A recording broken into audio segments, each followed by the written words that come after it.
My brother and I both went to the same Catholic college, Loris in Dubuque, but I was 7 years ahead of him. So while he was still in college, I was already ordained a priest, and I was assigned to Carroll, Iowa. But a friend of mine asked me to do his wedding in Waterloo, and it was in late April. And so I said, yeah, I'd do that. And I thought, well, as long as I'm going over that way, I'll go over and spend a night with my brother at the college and have a good time, and then go to the wedding the next day. So on Thursday, I went over to Dubuque and got together with my brother. My brother was with three other guys at the time, and what they had done was in an old building that they turned into a dormitory, they got 2 rooms side by side that had a doorway in between. So what they did was they put all the beds in one room for it to be a bedroom, and the other room they turned into a study room. And so that was fun, and outside the study room there was a section of flat roof, and they were 3 floors up. So they said, we can have fun here, but we are not allowed to go out on the roof. You're never allowed to go out on the roof. You have to stay off the roof. I said, okay.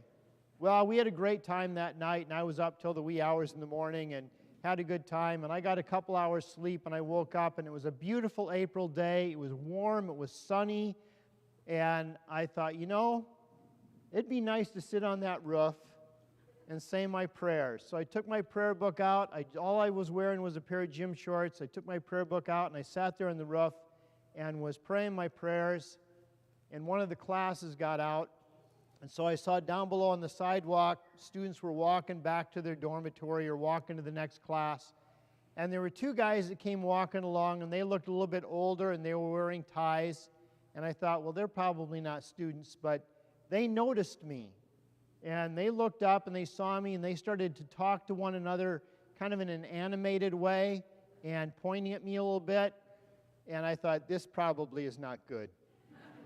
These guys are probably dorm directors or security or something. So when they got out of my line of sight, I went back into the room, and of course, since I was going to do the wedding, I brought my priest clothes.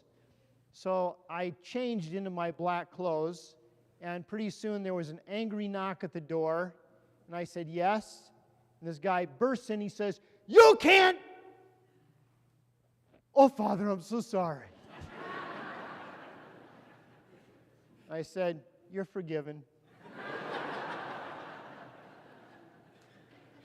So what this guy thought was reality, what he thought was the whole picture, was not. He didn't understand all that was going on. And that's the way it was with the woman at the well, too. She has this idea that she needs to come to this well every day. She needs to draw water with her bucket. She needs to have water to drink and to wash and to cook with. And that's what she has to do. And Jesus comes along and tries to explain to her, that's not the whole picture. That's not the whole reality. There's much more to it than that. I am actually the life-giving water. I am the source of your life. I am the true source of your fulfillment. I can be the source of your eternal life, that you would eventually never thirst again or never need this kind of water again. And she doesn't get it for a while. She keeps saying, well, you don't even have a bucket, and the cistern's deep. How can you do this? And he has to kind of go over and over it again with her to explain to her, this is not all that is real. There's more to it than that. There's a greater reality here. There's a greater truth here. There's more here for you to understand. And so eventually, she and the other people in that Samaritan town start to catch on, and they understand that there is more to the reality than what they think and what they perceive. And we too, we can get bogged down in the realities of everyday life in the material world and think that we have to do all these different things here to enhance our life and survive and make our lives better. But there's a greater reality. The greater reality is Jesus and the gift that He gives to us.